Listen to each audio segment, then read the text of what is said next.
바로 여기에서도 노예 해방을 통해서 백인 혁명가들이 목숨을 바치면서 싸우게 되면서 미국이 이제 내전 상태로 가게 되는 그런 상황이 되는. 상당히 거의 목숨 없을 싸우고 있다. 그런 경우도 있지만 통상적으로 이제 목숨 바쳐서 싸우는 경우는 별로 없죠.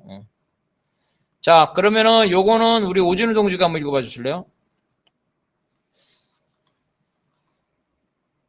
오진우 동지 빠져나갔네. 다시 들어왔다 오진우 동지. 요거 이거 한번 보이시면 이거 한번 읽어봐 주실래요? 예. 남부는 1854년 오스텐트 성명을 통해 쿠바를 노예주로 합병하려 했으나 결국 실패하였다. 같은 해 캔자스 네브래스카법이 제정되어 노예제 폐지 여부를 이들 주위의 주민투표로 결정하도록 하였다. 하지만 노예 폐지론자들과 옹호론자들이 이들 주위에 몰려들면서 1861년까지 유혈사태가 발생하였다. 피해 캔자스, 블리딩 캔자스, 블러디 캔자스. 캔자스주에서 주민투표 끝에 2대1의 비율로 노예 폐지론자들이 승리하였다. 남부의 준주들이 정식으로 주의 지위를 얻을 경우 자유주가 될 가능성이 높았기에 남부는 연방에서 분리되고자 노력하였다. 남부는 미국 헌법은 단지 주들 간의 협약에 불과하므로 각 주가 미 연방에서 탈퇴할 권한이 있다고 주장하였다. 이런 혼란 속에서 공화당은 노예제에 반대하고 민주당이 노예제 폐지를 놓고 남부와 북부로 균열되었기 때문에 1860년 공화당이 링컨이 당선되었다. 대통령에 당선된 링컨은 겉으로는 현재의 노예주들이 권리를 인정하는 협상안을 지지하였으나 남부는 믿지 않았다. 링컨이 대통령으로 취임하기 직전 7개의 남부주들은 연방으로부터 독립하여 독립을 선언하였다. 네. 그래도 1854년이니까 여러분 이제 얼마 전에 트럼프가 국가안보 전략을 발표했죠. 그래서 원로주의를 계승해서 트럼프의 규결을 트럼프의 코렐리라는데 어쨌든 1823년인가 1823년에 원로주의를 해서 이거 뭐냐면 이제 중남미는 미국이다는 거죠. 중남미는 미국의 나와바리, 미국의 지배권이다. 이게 이제 원로주의예요. 그래서 미국이 이제 중남미의 나라를 자기의 식민지로 하려고 했는데 그 대표적인 게 쿠바예요. 쿠바인데 미국엔 두 가지 관점이 있어요. 첫 번째 관점이 뭐냐면 흑인 식민지가 필요하겠죠? 흑인 식민지. 그래서 쿠바가 흑인들이 많았어요. 흑인 식민지가 필요하다. 이런 입장이고 또 한 가지 뭐냐면 그래도 미국이 되려면 백인 나라야 된다. 그래서 흑인이나 이런 원주민 나라는 이 백인 기독교 공화국이죠. 백인 기독교 공화국. 여기에 맞지 않기 때문에 안 된다. 그래서 충돌이 생긴 거예요. 이 노예주들이죠. 노예주들은 당연히 쿠바를 갖다가 자기네 식민지 흑인 노예주로 하려겠다는 거예요. 그게 실패했다는 거고. 그러니까 무슨 말이냐면 이제 계속해서 어떤 새로의 영토를 얻으면 그거를 노예를 허용할 것이냐 말 것이냐로서 계속 충돌이 생기는 거예요. 어느 정도까지 충돌이 생겼냐면 이제 어떤 주가 새로 미국의 공식적인 주가 돼서 투표를 하는데 노예제 여부를 투표할 거다 그러면은 미국에 있는 사람들이 노예를 찬성하는 사람, 반대하는 사람 전부 다 그 주로 가가지고 주민투표죠. 거기에 개입을 하게 되는 거예요. 그러니까 미국 전체가 난리가 나는 거죠. 그래서 서로 그 노예제도를 폐지하려고 하거나 노예제도를 유지하려는 사람들이 모여서 투표까지 하면 유혈 사태가 발생하면서 미국 곳곳에서 결국은 내전이 일어나게 되는 겁니다.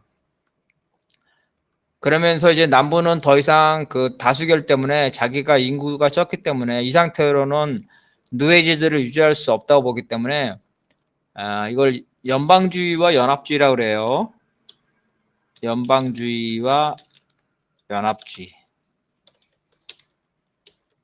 연방주의는 중앙 권력을 강화시키는 거예요. 중앙이 결정하면, 다시 말해 노예제도 폐지라는 거를 중앙 권력이 결정하면 다른 주도 따라야 된다는 얘기고, 연합주의는 뭐냐면 그 중앙 권력이 지역에 관여하면 안 된다. 노예를 허용할 것이냐 말 것이냐는 각자 알아서 해야 된다, 이렇게 주장하는 거예요. 남부에서는 연합주의겠죠. 연방에 반대하겠죠. 이렇게 주장하면서 중앙이 간섭하지 말라. 우리는 우리 노예제도를 하겠다. 이렇게 되는 겁니다. 그러면서 대혼란이 벌어지는데 이제 선거에서 공화당은 주로 북부예요. 공장지대. 그래서 노예제도에 반대예요. 민주당은 남부예요. 그런데 민주당이 균열된 겁니다. 남부와 북부로. 그러니까 공화당은 전부 다 노예제도를 반대하고 민주당은 일부는 노예제도를 찬성하고 일부는 노예제도를 반대하는 거죠. 그래서 선거를 했으니까 당연히 노예제도를 반대하는 게 다수니까 링컨이 당선된 거죠. 그러니까 그 민주당에서 남부에서는 야 이제 결국은 중앙에서 노예제를 폐지하는 그 중앙이 그런 결정을 할 거고 우리한테 그거를 강요할 거다 이렇게 하면서 그럴 바에야 차라리 우리가 그 독립해야 되겠다 이러면서 그 남부 연합이 미국으로부터 독립하는 미국 국가가 쪼개지는 이제 그런 사태가 되는 겁니다.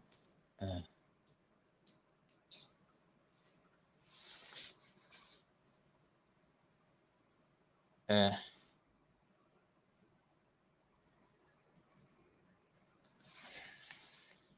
이거 우리가 한 건데 저기 빨리빨리 읽어봅시다. 자, 우리 박건영 동지가 한번 읽어와요.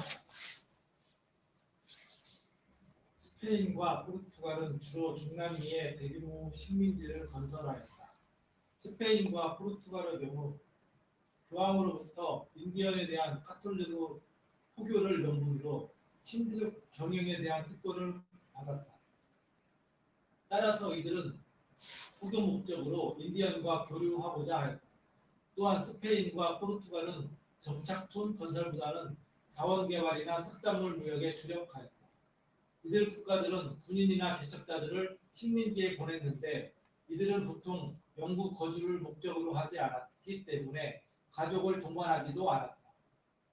따라서 아메리카 식민지에서 백인의 인구는 급증하지 않았다. 개척자들은 원주민을 쫓아내거나 죽이기보다는 그 노동력을 활용하고자 하였다. 1550년 바야돌리드 회의의 이후 원주민이 비록 개종을 하지 않더라도 원주민을 노예화하는 것이 금지되었고 원주민은 형식적으로나마 토지도 소유할 수 있었다. 특히 식민지 경영을 위해 파견되었던 군인이나 불황인, 소상인 등 하층 계급의 백인 남성들이 인디언 여성들과 동거하거나 결혼하였기 때문에 혼혈인들 즉 메스티소들이 증가하였다. 그러니까 뭐냐면 이제 그 중남미와 북미가 다르다. 북미는 종교 탄압이죠. 종교 탄압을 피해서 그 신교조들이 그 북미에 그 거기서 영원히 살려고 가족끼리 이주해가지고 거기서 가족끼리 백인들끼리 가서 자식도 낳고 영원히 살려고 갔다는 거예요. 근데 중남미의 스페인과 포르투갈은 영원히 가는 게 아니라 그 인디언을 착취해가지고 거기서 자기들이 그 관리자로 간 거예요. 그러니까 가족을 안 데리고 왔겠죠. 그래서 중남미는 그 가족들, 애인이나 부인을 안 데리고 갔고, 자식도 안 데려갔고, 미국은 가족을 다 데리고 간 거. 그러니까 어떤 문제가 생겼냐면, 저게 너무나 자연스러운 건데, 군인이나 이런 군인이나 그 다음에 투기꾼, 그죠? 투자자 이런 애들이 갔겠죠. 근데 우리도 한국 사람도 저기 뭐야 베트남 가가지고 자식 엄청나게 많이 낳았다는 거 아니에요. 그리고 필리핀 가가지고 자식 엄청나게 많이 낳았다는 거 아니에요. 여기도 똑같다는 거예요. 그 젊은 군인들이 많이 갔으니까 여성이 필요했겠죠. 그래서 거기서 결혼을 해가지고 애도 낳고 살았다는 거예요. 근데 그게 가능했던 건 뭐냐면 바로 카톨릭에서는 그 원주민이라 하더라도 종교를 받아들이면 카톨릭을 받아들이면 동등하게 취급했다는 겁니다. 그래서 형식적인 그 평등이죠. 형식적인 평등을 인정했기 때문에 인디언들을 학살하지 않고 하나의 사회의 구성원으로 받아들였기 때문에 오늘날 멕시코나 중남미에 가면 백인보다도 이런 그 메스티저나 혼혈이라든가 원주민이 압도적이죠. 이게 바로 이제 그 미국과 중남미의 이 차이점이다. 가장 핵심적인 거는 개신교. 북미의 개신교는 인디언을 그 포교나 개종의 대상으로 생각하지 않았고 중남미에서 카톨릭은 바로 이들을 개종의 대상으로 생각을 하면서 평등한 그죠? 평등한 하나의 인간으로 받아들였다는 게 이제 가장 큰 차이점. 그래서 오늘날 북미에서는 인디언이 살아있지만 중남미에서는 인디언이라든가 혼혈인이 많다는 겁니다. 자, 이거는 우리 저기 윤종옥 동지가 한번 읽어봐 주실래요?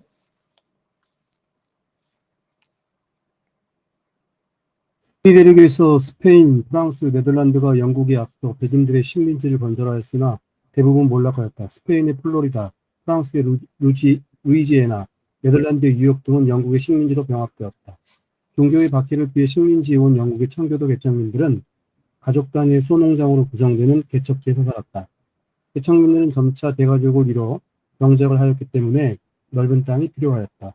인디언 역시 수렵이나 채집 혹은 농경을 위하여 넓은 땅이 필요하였기 때문에 이들은 충돌할 수밖에 없었다. 특히 개척민들이 모피, 고기, 광물 등을 얻고 목축을 위해 인디언 지역까지 진출하자 인디언들과의 유혈 충돌이 증가하였다. 영국 정부는 인디언들의 저항을 진압하면서도 백인들이 인디언 밀집 지역에서 정착촌을 건설하는 것을 제한하여 쌍방의 충돌을 줄이려고 하였다. 개척민의 다수를 차지하였던 신교도들은 종교적 순수성을 지키기 위해 자신들만의 공동체를 원하였다. 따라서 이들은 인디언을 포교의 대상으로 여기지 않았다. 신교도들은 유교도인 인디언 등과 철저히 분리되고자 하였기 때문에 인디언의 노동력을 사용하지도 않았고 인디언과 같이 부락을 이루거나 결혼을 하지도 않았다. 이들은 더 많은 기독교 공동체를 세우는 데 있어 인디언들을 방해물로 여겨졌다. 새로운 에덴 동산에 인디언들은 허락되지 않은 셈이다. 네. 그래서 북미 대륙에 영국 이전에 스페인, 프랑스, 네덜란드가 있었다 그랬죠? 그래서 이제 그 스페인의 플로리다, 지금 플로리다가 거기에요. 스페인 플로리다는 전쟁을 통해서 뺏어 버렸어요. 미국이. 그 다음에 그 프랑스의 루지애나는 돈 주고 샀어요. 그 네덜란드의 뉴욕, 여기는 전쟁을 통해서 빼앗았고, 이렇게 이제 그 해왔다는 거. 그 다음에 아까 말한 것처럼 이 사람들은 종교의 자유를 통해서 가족 단위로 왔고, 가족이 아니라도 젊은 남성과 젊은 여성이 왔으면 거기 오면요 결혼을 하라 그랬답니다. 결혼을.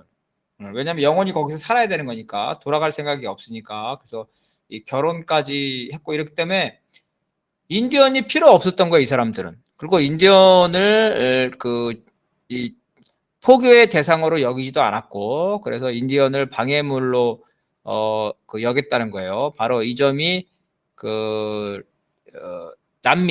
중남미하고 이 다른 점이었다는 거죠. 그래서 중남미에서는 인디언을 받아들였지만 북미에서는 인디언을 그 받아들이지 않았다는 겁니다.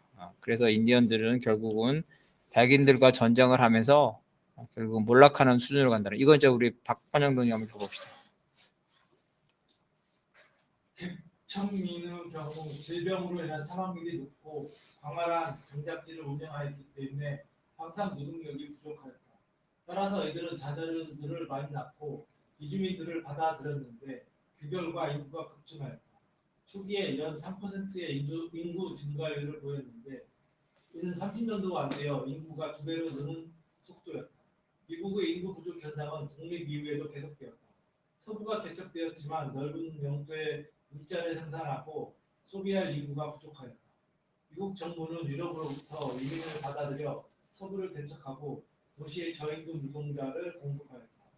북부의 산업화 이후 80% 이상의 이민자들이 북부에 정착하였다. 남부의 가난한 백인 자양농들도 일자리를 찾아 북부로 이주하였다. 1861년 북부연합의 인구수는 2,200만, 남부연합은 900만이었다. 미국 인디언은 콜럼버스 이전에는 100만에서 200만 명 수준이었으나 1920년 35만 명으로 감소하였다. 이후 인디언들은 미국 정부의 분산 정책으로 인해 미국 각지로 흩어졌는데 미국 2010년 공식 센서스 결과 원주민 인구는 혼혈 인디언을 포함하여 293만에서 522만 명으로 조사되었다. 이는 미국 전체 인구의 0.4에서 1.5% 수준입니다. 그러니까 인디언은 인구로 친 거 아닌 거죠. 인디언은 사람을 안 쳤기 때문에 미국의 그 땅이 엄청나게 땅이 넓은데 사람이 없다는 거예요. 그래서 농업을 할 인구가 필요했겠죠. 그래서 애를 많이 낳았다는 건데 인구 증가율이 3%랍니다. 3%면 연 3%니까 33년이면은 100%잖아요. 36년마다 2배가 는다는 거니까 엄청난 거죠. 그래서 이게 다 애를 낳아서 그런 건 아니고 유럽에서 이민도 많이 받아들이고 애도 많이 받아들였다는 거예요. 그래서 땅이 넓으니까 미개척지가 많았기 때문에 계속 인구를 그래서 이민제 국가인 거고 이제 트럼프가 이번에 국가안보 전략에서 미국은 더 이상 대량 이민일지가 끝났다. 그래서 이민을 중단할 거다. 대량 이민 이렇게 얘기했는데 어쨌든 미국은 이런 이민을 계속 받아들였고 그 이민의 그 순서는 영국, 아일랜드, 프랑스, 그 다음에 이탈리아, 북미에서 그리고 중남미는 당연히 스페인과 포르투갈이었고 이런 순서대로 갔다는 거고요. 그래서 북부가 공장지대이기 때문에 공장지대니까 인구가 더 많이 필요하겠죠. 1861년 2200만 명, 남부는 900만 명. 그래서 이런 민주주의적인 원칙에 따르면 남부에는 인디언 노예들이 많이 살았기 때문에 선거를 해서 뭐 결정하면 항상 북부의 의견들이 됐겠죠. 그래서 남부에서는 말해서 이탈하고 싶은 이렇게 된다는 거고 인디언들은 이제 이제 인디언도 혼혈이 좀 많이 있겠죠. 그래서 보호구역으로 많이 갖고 그래서 콜럼버스 때의 수준이죠. 그 다음에 현재 1920년 수준인데 통계 조사에 따라서 여러 가지 차이가 많이 나지만 어쨌든 간에 인디언들은 이제 보호구역으로 다 이렇게 쫓겨나는 그게 언제 쫓겨나냐면 1900년도에 다 정리가 돼요. 인디언과의 전쟁은 1900년에 다 끝나게 되는 그런 상태가 되는 겁니다. 자, 그다음에 우리 미국이 연방 국가가 되는데 이 연방 국가가 되는 과정을 한번 보겠습니다. 이거 방금 우리 박관영 동지가 그랬어요? 그러면은 우리 이창규 동지가 읽어야 되겠네. 이창규 동지가 한번 읽어봐 주실래요? 연방 국가.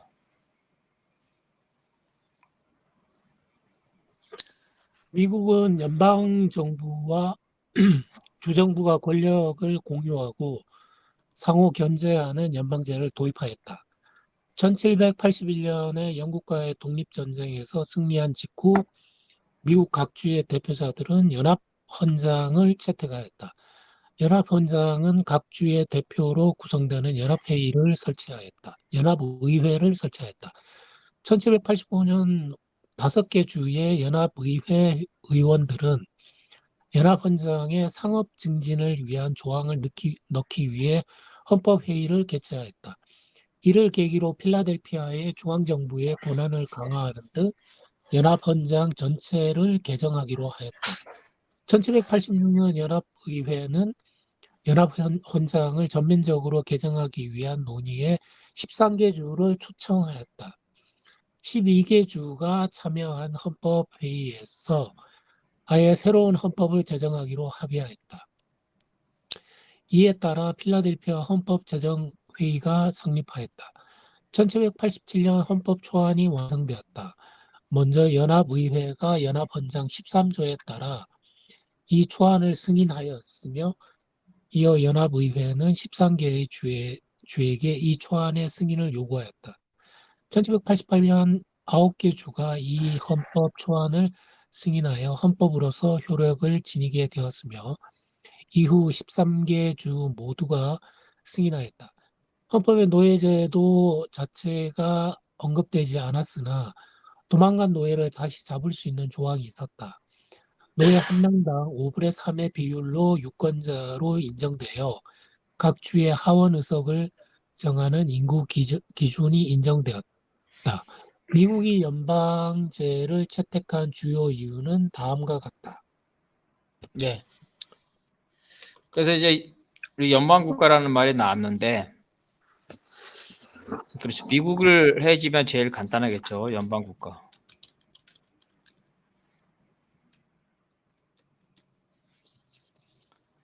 자, 우리가 지방자치를 한단 말이에요. 지방자치. 그래서 지방자치도 각 선거를 통해서 선출을 하죠. 연방국가도 마찬가지고 비슷해. 근데 다른 점은 뭐냐면 연방국가는 독자적인 헌법, 형법, 민법을 가지고 있어요. 그리고 군대도 다 가지고 있고 법원도 가지고 있고 그죠? 이렇게 가지고 있단 말이에요. 미국을 생각하면 돼요. 미국 주마다 헌법이 다 있어요. 그리고 미국 나라마다 형법이 다르대요. 어떤 나라는 대마초가 합법적이고 어떤 나라는 대마초가 불법이랍니다. 그리고 어떤 나라는 사형제도가 있기도 하고 없기도 하고 그죠? 사용하는 방법도 뭐 총사령도 있고 뭐 약물도 있고 전기의자도 있고 해서 다르고 민법도 달라요. 민법도 다르고 군대도 각각 따로 있죠. 그리고 주마다 대법원이 있죠. 이런 거예요. 그래서 이런 연방국가가 우리가 알고 있는 건 미국, 대표적인 게 독일 이렇게 이제 있죠. 그리고 우리 같은 나라는 법이 다 똑같죠. 헌법도 하나밖에 없고 법원도 대부분 하나밖에 없고 이런 차이점 이게 연방국가예요. 그래서 연방국가는 여러 나라가 합친 국가다. 소련도 연방국가죠. 소비에트 연방국가, 소련. 이게 연방국가라는 거예요. 자, 그럼 미국은 왜 연방국가 됐나? 우리 지난번에 식민지 얘기를 했죠. 미국이 어떻게 됐냐면은 북미가 맨 처음에 스페인이 북미 대륙을 발견했잖아요. 전부 다. 그 다음에 이제 프랑스가 했고, 그 다음에 영국이 가져갔잖아요. 전쟁을 통해서. 근데 어떻게 했냐면 우리가 지금 보면은 영국 그 정부가 직접 통치한 게 아니라 그랬죠? 직접 통치가 아니다. 어떻냐면은 지역을 쪼개서 그죠? 지역을 쪼개서 어떻게 했다? 왕실이 직접 통치하거나 그죠? 왕실이 직접 통치하거나 아니면은 귀족한테 분할을 하거나 그죠? 아니면 회사죠, 회사. 투자회사한테 분배를 하거나 이렇게 각 다양하다 그랬죠. 그래서 지역마다 어때요? 여기 왕실, 귀족, 투자니까 지역마다 정치 체제.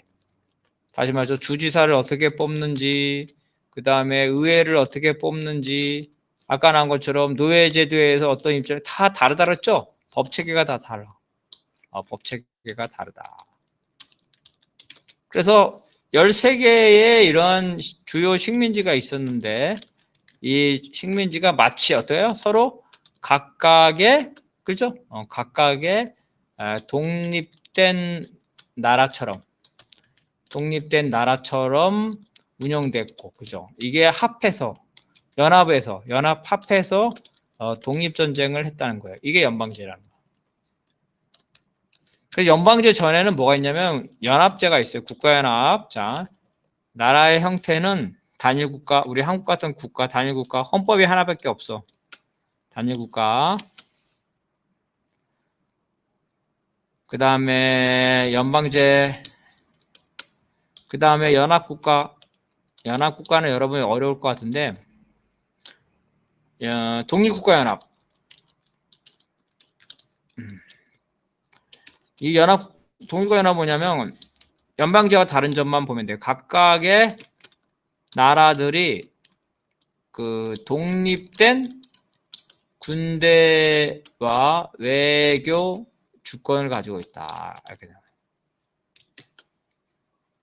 이건 나토 유엔에도 따로 가입해. 유엔에도 별도로 가입한다. 미국에 보면은 미국 아메리카 하나만 가입하고 있죠? 유엔에. 근데 독립국가연합 국가연합이다 그러면은 유엔에도 각각의 별도로 가입하는 거예요. 그러니까 국가와 기관에 협의를 하는 거예요. 협의. 예. 하나의 주권이 하나가 아니라 여러 개의 각각의 나라들이 주권을 가지고 있는 거예요. 그래서 맨 처음에 미국은 연방제 가기 전에 이렇게 연합국가 협의체로 갔다가 연방국가로 발전했다는 거예요. 그 과정을 얘기하는 겁니다. 그래서 맨 처음에 영국에 대해서 독립하기 위해서 전쟁을 했죠. 그래서 연합헌장, 영어로 연합은 컨페더레이션이고 연방은 페더레이션입니다. 그래서 연합 국가로 시작을 했다는 거예요. 근데 연합으로 하다 보니까 어때요? 각각의 군대도 따로하고 외교주권도 따로하고 여러 가지 불편하죠. 그래서 야, 우리 하지 말고 하나의 연방 국가로 할 수 있는 걸 한번 고민해 보자. 그래서 그런 고민들을 하게 된 거랍니다. 그래서 이제 그 연방 국가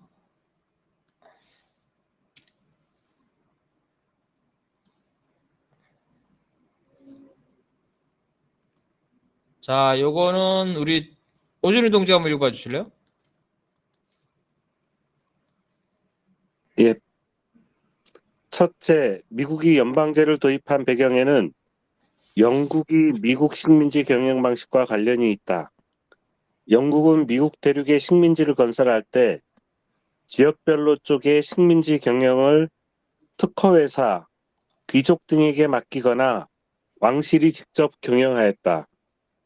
이렇게 독립적으로 운영되던 식민지들은 독립전쟁을 하였을 때 연합하게 되었다. 이후 13개의 식민지들이 연합하면서도 각각이 독립성을 보장받고자 하였다. 이처럼 미국은 1776년 독립 당시 주정부가 거의 독립적인 주권을 가진 국가연합이었으나 1788년 건국헌법에 의해 연방국가로 전환되었다. 하지만 건국 당시에도 여전히 주정부의 권한이 강하여 국가연합적 성격을 띠고 있었다.